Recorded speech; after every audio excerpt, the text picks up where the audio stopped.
ये गांव है चंडीगढ़ का।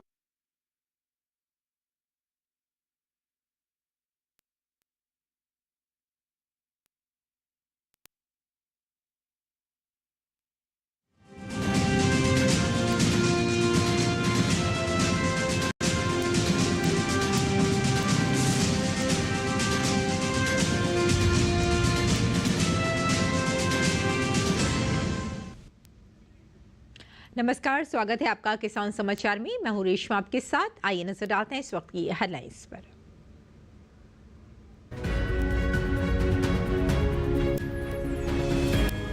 मध्य प्रदेश के मुख्यमंत्री डॉक्टर मोहन यादव मुख्यमंत्री किसान कल्याण योजना वर्ष 2024-25 के तहत किसानों को दी जाने वाली किसान कल्याण निधि की तीसरी किस्त 10 फरवरी को किसानों के खातों में करेंगे हस्तांतरित। वर्ष 2024-25 में योजना के लिए 4,900 करोड़ रुपए का किया गया है प्रावधान।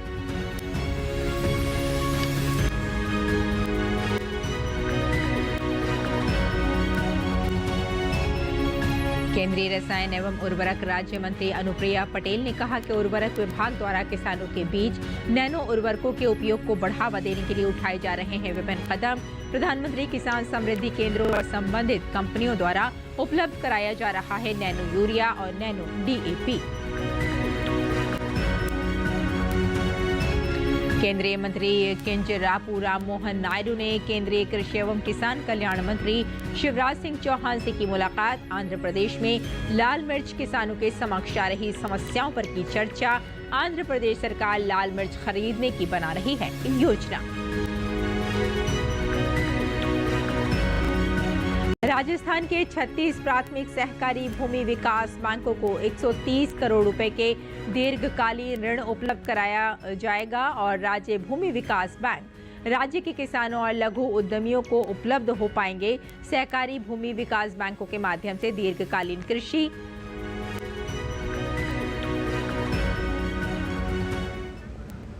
और आइए अब समाचारों पर डालते हैं विस्तार से नजर। मुख्यमंत्री डॉक्टर मोहन यादव मुख्यमंत्री किसान कल्याण योजना वर्ष 2024-25 के तहत किसानों को दी जाने वाली किसान कल्याण निधि की तीसरी किस्त 10 फरवरी को देवास जिले के सोनकच्छ से सिंगल क्लिक के माध्यम से किसानों के खाते में हस्तांतरित करेंगे। इस कार्यक्रम में विधायक, सांसद सहित अन्य स्थानीय जनप्रतिनिधियों को ब्लॉक स्तर पर विधिवत शामिल होंगे। ब्लॉक स्तर पर प्रोजेक्टर अथवा बड़ी स्क्रीन के माध्यम से कार्यक्रम का प्रसारण किया जाएगा। योजना अंतर्गत के किसानों को 3 समान किश्तों में 6,000 रुपए की राशि सालाना प्रदान की जाती है। किसानों के खातों में अब तक 14,254 करोड़ की राशि अंतरित की गई है। वर्ष 2024-25 में योजना के लिए 4,900 करोड़ रुपए का प्रावधान किया गया है।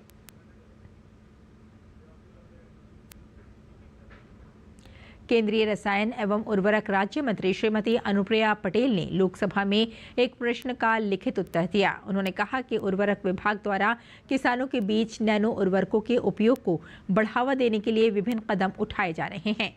जागरूकता शिविरों, वेबिनार, नुक्कड़ नाटक, क्षेत्रीय प्रदर्शनों, किसान सम्मेलनों और क्षेत्रीय भाषाओं में फिल्मों जैसी विभिन्न गतिविधियों के माध्यम से नैनो यूरिया के उपयोग को बढ़ावा दिया जा रहा है। प्रधानमंत्री किसान समृद्धि केंद्रों PMKSK पर संबंधित कंपनियों द्वारा नैनो यूरिया और नैनो DAP उपलब्ध कराया जा रहा है। उर्वरक विभाग द्वारा जारी मासिक आपूर्ति योजना के अंतर्गत नैनो यूरिया को नियमित रूप से शामिल करना, नैनो उर्वरकों जैसे नैनो यूरिया के पत्तियों पर छिड़काव के माध्यम से आवेदन और उपयोग में आसानी के लिए ड्रोन के माध्यम से नैनो यूरिया का छिड़काव और खुदरा बिंदुओं पर बैटरी चालित स्प्रेयर का वितरण जैसे पहलों को लागू किया गया है। इस प्रयोजन के लिए ग्राम स्तरीय उद्यमियों के माध्यम से पायलट प्रशिक्षण और कस्टम हायरिंग छिड़काव सेवाओं को सक्रिय रूप से बढ़ावा देना शामिल है। ड्रोन के माध्यम से नैनो उर्वरकों का छिड़काव एक लागत प्रभावी विधि के रूप में उभरकर सामने आया है। विकसित भारत संकल्प यात्रा के दौरान किसानों ने इस नए छिड़काव तकनीक को अपनाने में दिलचस्पी व्यक्त की है।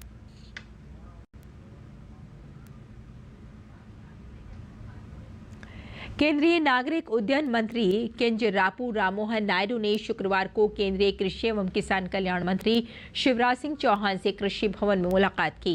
मुलाकात के दौरान उन्होंने आंध्र प्रदेश में लाल मिर्च किसानों के समक्ष आ रही समस्याओं पर चर्चा की। कृषि मंत्रालय के वरिष्ठ अधिकारी भी बैठक के दौरान उपस्थित थे।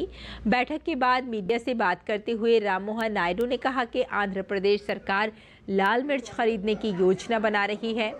उन्होंने केंद्रीय कृषि मंत्री से विभिन्न योजनाओं के तहत राज्य सरकार को वित्तीय सहायता प्रदान करने का आग्रह किया।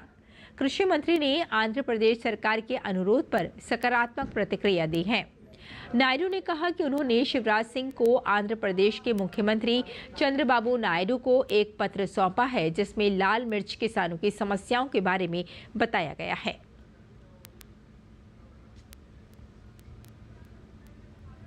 चौहान जी से, मंत्री जी से स्पेसिफिकली आंध्रा के एक इशू को लेकर मिले। रेड चिली का जो प्रोक्योरमेंट है वो थोड़ा सा दिक्कत में है आंध्रा में, और उसके मदद के लिए आज ये इशू को मैं और अपने टीडीपी के नेता सांसद कृष्णदेवराय जी, हम दोनों भी साथ में आकर मिले। इसके बारे में हमारे आंध्रा के मुख्यमंत्री चंद्रबाबू नायडू जी स्पेशली एक पत्र भी लिखे इसके बारे में कि 30% जो अभी मार्केट जो रेड चिली का है उसका थोड़ा प्रोक्योरमेंट स्टेट गवर्नमेंट करना चाहती है, पर अभी जिस तरह के हालात हैं आंध्र प्रदेश की सरकार जिस परिस्थिति में है उसमें थोड़ा सा हम चाहते हैं कि केंद्र सरकार भी उसके मदद में खड़े होए। तो उसके लिए जो अलग अलग स्कीम है यहाँ पे एग्रीकल्चर डिपार्टमेंट में, उसके तहत अगर प्रोक्योरमेंट की सहायता थोड़ा सा मिल जाए तो रेड चिलीज के जो किसान हैं आंध्रा में उनके लिए बहुत अच्छा रहेगा। तो यही डिमांड हमने मंत्री जी के पास रखा और उन्होंने आश्वस्त किया कि इसके बारे में जितना भी सपोर्ट एग्रीकल्चर डिपार्टमेंट से मिल सकता है उसको पूरी तरह से वो करेंगे। तो इसके बारे में 3-4 दिन में अपने अधिकारी लोग के भी आके आंध्रा से साथ में एक और बैठक करके इसका क्या हल निकल सकता है उसके बारे में चर्चा करेंगे। गेहूं की फसल में खरपतवार की समस्या किसानों के लिए काफी बड़ी परेशानी बन जाती है। इससे फसल में न केवल पोषक तत्वों को हानि होती है बल्कि उत्पादन में आने वाली कमी का कारण भी खरपतवार ही बनते हैं। मुख्य रूप से गेहूं की फसल में सतनाशी, कृष्णनील, वन गेहूं और पार्थोनियम जैसे खरपतवार देखने को मिलते हैं। खरपतवार से छुटकारा पाने के लिए किसानों को सही समय पर सही दवा का प्रयोग करना चाहिए, जिससे उत्पादन वृद्धि तो होगी ही, फसल भी स्वस्थ बनी रहेगी। खरपतवार पर नियंत्रण के लिए सल्फोसल्फ्यूरॉन 75% WG का इस्तेमाल करना चाहिए। 5 ग्राम सल्फोसल्फ्यूरॉन को 6 लीटर पानी और 500 मिलीलीटर सर्फेक्टेंट में घोलें और इस घोल को 120 से 200 लीटर पानी में मिलाकर गेहूं की बुआई के 30 से 35 दिन बाद छिड़काव करें। इससे वन गेहूं, जंगली जई और आरी घास जैसी खरपतवार को नष्ट किया जा सकता है। अगर ये ना मिले तो क्लोडिनाफॉप और प्रोपर्जिल 15% WB का 160 ग्राम प्रति एकड़ छिड़काव किया जा सकता है। और मैड सल्फ्यूरॉन मेथाइल 20% WP की 8 ग्राम दवा को 6 लीटर पानी और 200 मिलीलीटर सर्फेक्टेंट में मिलाकर छिड़काव करना चाहिए। गेहूं बुआई के 25 से 35 दिन बाद प्रति एकड़ 120 से 200 लीटर पानी के साथ मिलाकर छिड़काव करना होता है। ये बथुआ, प्याजी, 3 पत्तियां और कृष्णनील जैसे चौड़ी पत्ती वाले खरपतवार को नष्ट करने में मददगार है।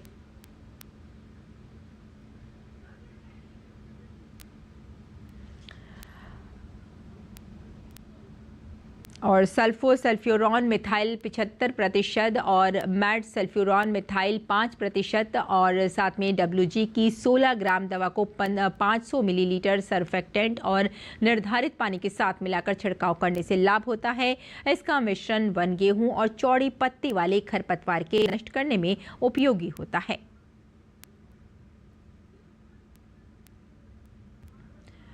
और आपको यहाँ ये भी बताते चलें कि 2,4-D एथाइल ईस्टर 38% EC की 5 लीटर दवा को प्रति एकड़ पानी में मिलाकर बुआई के 30 से 35 दिन के बाद फसल पर छिड़काव करने से खरपतवार नहीं होते। ये चौड़ी पत्ती वाले खरपतवार को खत्म करने में मददगार होता है।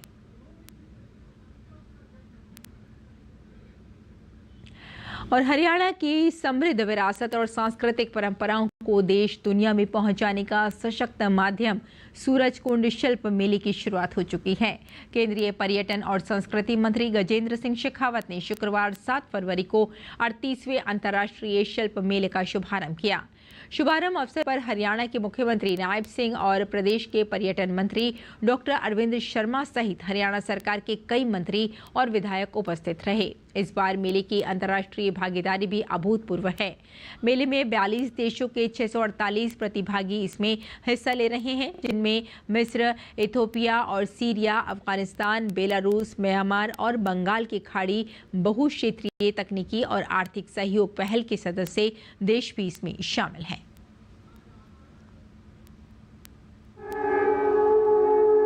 सूरजकुंड में 7 से 23 फरवरी तक आयोजित हो रहा 38वां सूरजकुंड अंतर्राष्ट्रीय शिल्प मेला कला एवं संस्कृति का नई ऊर्जा और उत्साह के साथ इतिहास रचने वाला है। केंद्रीय पर्यटन और संस्कृति मंत्री गजेंद्र सिंह शेखावत ने शुक्रवार को 38वें अंतर्राष्ट्रीय शिल्प मेले का शुभारंभ किया। शुभारंभ अवसर पर हरियाणा के मुख्यमंत्री नायब सिंह और प्रदेश के पर्यटन मंत्री डॉक्टर अरविंद शर्मा भी उपस्थित रहे। केंद्रीय पर्यटन और संस्कृति मंत्री गजेंद्र सिंह शेखावत ने कहा कि ये मेला भारत के सांस्कृतिक वैभव को दुनिया के सामने लाने का एक उत्कृष्ट मंच बन रहा है। केंद्र की मोदी सरकार और हरियाणा सरकार के संयुक्त प्रयासों से ये शिल्प मेला एक नया इतिहास लिखने जा रहा है। ये एक ऐसा अवसर है जब सम्मानीय प्रधानमंत्री जी के नेतृत्व में जिस एक भारत श्रेष्ठ भारत की हम बात करते हैं, जिस तरह से भारत ने पिछले 10 साल में प्रगति की है और जिस गति के साथ में प्रगति की है, उसके भारत की एक नई पहचान पूरे विश्व भर में सृजित हो रही है। मेले में राष्ट्रीय और अंतर्राष्ट्रीय स्तर पर पहले से कहीं अधिक भागीदारी देखने को मिल रही है। मेले में 42 देशों के 648 प्रतिभागी हिस्सा ले रहे हैं। मेले में ओडिशा और मध्य प्रदेश 2 थीम राज्य हैं। मेले में पर्यटकों को अन्य प्रदेशों के साथ साथ इन थीम प्रदेशों के समृद्ध संस्कृति की झलक देखने को मिलेगी। हरियाणा के मुख्यमंत्री नायब सिंह सैनी ने इस अवसर को हरियाणा की सांस्कृतिक विरासत के लिए गौरवमयी उपलब्धि बताया। इस अंतर्राष्ट्रीय शिल्प मेले में हमारे सामने सैकड़ों ऐसे शिल्पकार मौजूद हैं जिन्होंने वर्षों के अथक प्रयास और साधना से अपनी शिल्प कला को निखारा है। देश के साथ साथ हरियाणा प्रदेश अपनी सांस्कृतिक परंपराओं को देश दुनिया में पहुंचाने में सशक्त माध्यम बनने जा रहा है। सूरजकुंड अंतर्राष्ट्रीय शिल्प मेला दुनिया का सबसे बड़ा शिल्प मेला बन चुका है। इस वर्ष मेले में विशेष आकर्षण और भव्य प्रस्तुतियां इसे नई ऊंचाइयों तक पहुंचाएंगी। शिल्प लाइव डेमोन्स्ट्रेशन कारीगर अपने परंपरागत शिल्प कौशल का लाइव प्रदर्शन करेंगे, जिससे दर्शक उनकी मेहनत और हुनर को करीब से देख सकेंगे। मेले के दौरान पर्यटकों को संगीत नृत्य का अनुपम संगम देखने को मिलेगा, जिसमें देश भर के सुप्रसिद्ध कलाकार अपनी प्रस्तुति देंगे। हरियाणा और भारत की वो साझी संस्कृति जो कहीं न कहीं हमें ये सोचने पर मजबूर कर देती है कि वाकई जो भारत में है, जो हरियाणा में है, वो अन्यत्र कहीं नहीं है। कैमरामैन गौरव के साथ मनीष वाजपेयी, डीडी न्यूज, सूरजकुंड मेला क्षेत्र, फरीदाबाद। और आइए अब जान लेते हैं मंडी भाव के बारे में।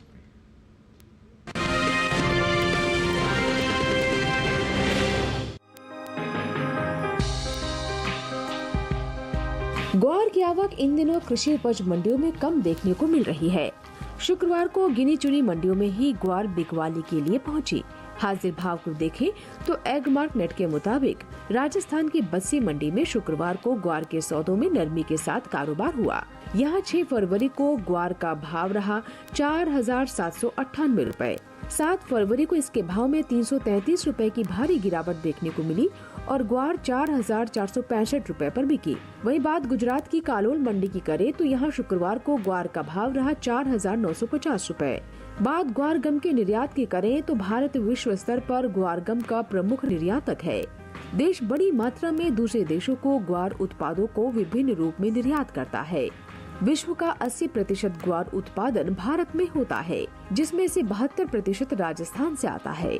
भारत में प्रसंस्कृत ग्वार गम का लगभग 90% निर्यात किया जाता है।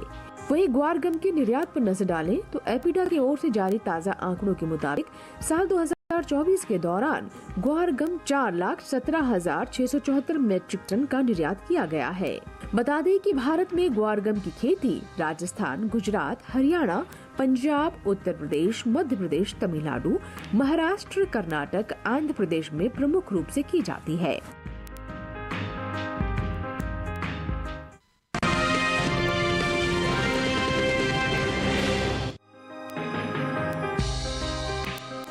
सात फरवरी को दूसरे राज्यों के मुकाबले गुजरात की ज्यादातर मंडियों में मूंगफली की आवक देखने को मिली। भाव की बात करें तो एगमार्क नेट के मुताबिक गुजरात की हलवद मंडी में 6 फरवरी को मूंगफली का भाव था 5,250 रुपए। 7 फरवरी को इसके भाव में 100 रुपए की तेजी आई और भाव हो गया 5,350 रुपए। वहीं राज्य की जसदण मंडी में इस दौरान मूंगफली के सौदों में नरमी के साथ कारोबार हुआ। यह 6 फरवरी को मूंगफली का भाव था 5,100 रुपए। 7 फरवरी को इसके सौदे 100 रुपए लुढ़क कर 5,000 रुपए पर हुए। हालांकि सावर कुंडला मंडी में बीते गुरुवार को मूंगफली का भाव था 5,300 रुपए। शुक्रवार को इसके भाव में 100 रुपए की तेजी आई और भाव जा पहुंचा 5,400 रुपए प्रति क्विंटल पर। राजस्थान की बस्सी मंडी में मूंगफली के भाव को देखें तो यहाँ 6 फरवरी को मूंगफली का भाव रहा 4,050 रुपए। 7 फरवरी को इसके सौदों में 250 रुपए की गिरावट आई और भाव 3,800 रुपए हो गया। इस साल देश से होने वाले मूंगफली के निर्यात में बढ़त देखने को मिली है। एपिडा के ताज़ा आंकड़ों के मुताबिक साल 2024-25 में अप्रैल और अक्टूबर महीने के दौरान देश से होने वाला मूंगफली का निर्यात 3,53,550 टन का हुआ है, जबकि बीते साल की समान अवधि के दौरान मूंगफली का निर्यात 3,17,772 टन का हुआ था। यानी अप्रैल और अक्टूबर महीने के दौरान मूंगफली के निर्यात में 35,778 टन का इजाफा देखने को मिला है। वहीं मूंगफली की पैदावार पर नजर डालें तो कृषि मंत्रालय की ओर से हाल ही में जारी पहले अग्रिम अनुमान के मुताबिक घरेलू स्तर पर खरीफ मूंगफली की पैदावार साल 2024-25 के दौरान खरीफ मूंगफली की पैदावार 103,60,000 टन होने का अनुमान जताया गया है।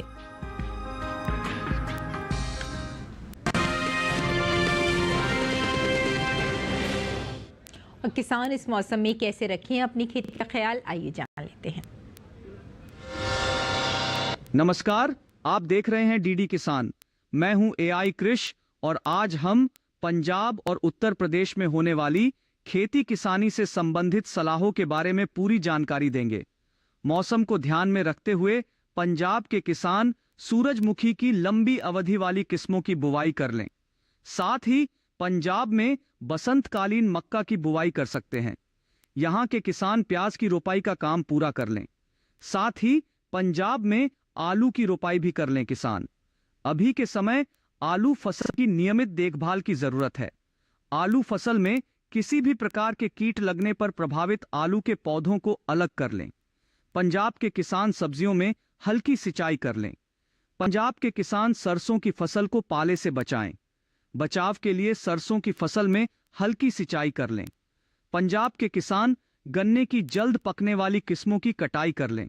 साथ ही प्राप्त उपज को सुरक्षित स्थान पर भंडारित करें। बात करें उत्तर प्रदेश की तो पूर्वी उत्तर प्रदेश के किसान गेहूं की फसल में हल्की सिंचाई कर सकते हैं। वहीं पश्चिमी उत्तर प्रदेश के किसान मक्का और सरसों की फसल में भी हल्की सिंचाई कर लें। साथ ही सरसों फसल की लगातार निगरानी करें। सरसों फसल में इल्ली की समस्या होने पर कृषि विशेषज्ञों की सलाह पर उचित कीटनाशक दवाओं का छिड़काव करें। उत्तर प्रदेश में आलू की बुवाई से पहले सिंचाई नहीं की गई है तो बुवाई के 2 से 3 दिन के अंदर हल्की सिंचाई कर दें। उत्तर प्रदेश के किसान मिर्च और बैंगन फसल की लगातार निगरानी करें। किसी भी प्रकार के रोग दिखाई देने पर विशेषज्ञों की सलाह पर उचित कीटनाशकों का छिड़काव करें। इसके अलावा उत्तर प्रदेश के किसान टमाटर की रोपाई कर सकते हैं। वहीं उत्तर प्रदेश में गोभी वर्गीय सब्जियों में सिंचाई की जा सकती है। साथ ही उत्तर प्रदेश के किसान लहसुन की बुवाई कर लें। पहले से बोई गई लहसुन की फसल में जरूरत के अनुसार सिंचाई करें। इसी तरह कृषि और किसानों से जुड़ी हर महत्वपूर्ण जानकारी के लिए हमारे साथ जुड़े रहिए और देखते रहिए डीडी किसान। धन्यवाद।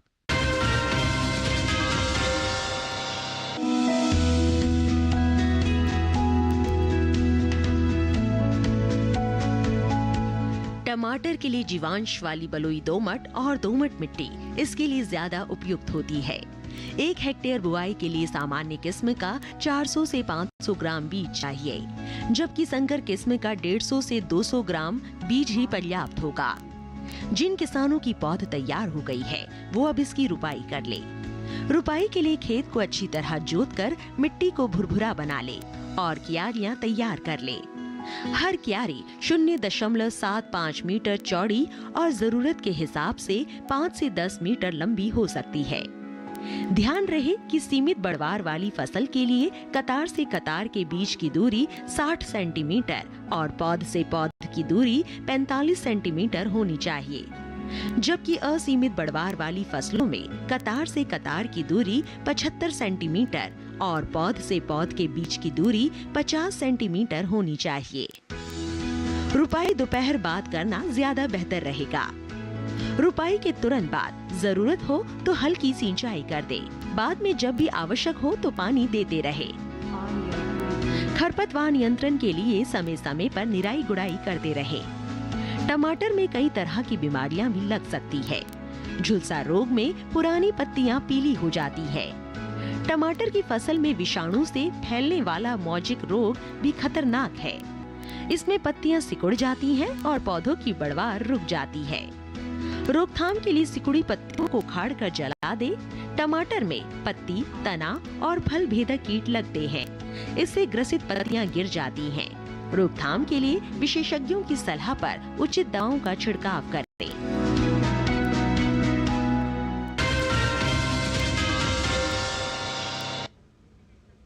और खेती किसानी के साथ साथ आइए नजर डाल लेते हैं कुछ और महत्वपूर्ण खबरों पर। खास खबर में दिल्ली विधानसभा चुनाव के नतीजों के रुझानों में भाजपा को बहुमत। दिल्ली भाजपा कार्यालय पर लोग जश्न मना रहे हैं। नई दिल्ली सीट से भाजपा उम्मीदवार प्रवेश वर्मा ने आप संयोजक अरविंद केजरीवाल को हरा दिया। जीत के बाद प्रवेश वर्मा केंद्रीय गृह मंत्री अमित शाह से मुलाकात करने पहुंचे। दिल्ली के पूर्व उप मुख्यमंत्री और आम आदमी पार्टी के नेता मनीष सिसोदिया जंगपुरा विधानसभा सीट से चुनाव हार गए हैं। बीजेपी उम्मीदवार तरविंदर सिंह मारवा ने उन्हें 600 वोटों से पटखनी दी है। सिसोदिया ने अपनी हार स्वीकार करते हुए बीजेपी उम्मीदवार को जीत की बधाई दी है। आम आदमी पार्टी की हार पर अन्ना हजारे ने कहा कि लोगों ने नई पार्टी पर विश्वास किया था, लेकिन आगे चलकर शराब की दुकान बढ़ाने के कारण अरविंद केजरीवाल की छवि खराब होने लगी। भाजपा नेता दिनेश शर्मा ने कहा, मिल्कीपुर का सकारात्मक परिणाम इस बात का प्रतीक है कि समाजवादी पार्टी का लोकसभा का अहंकार बुरी तरह टूट रहा है। मिल्कीपुर विधानसभा उपचुनाव और दिल्ली विधानसभा चुनाव पर उत्तर प्रदेश सरकार के मंत्री दानिश आजाद अंसारी ने कहा कि दिल्ली में आम आदमी पार्टी और उत्तर प्रदेश में समाजवादी पार्टी से जनता परेशान हो गई है।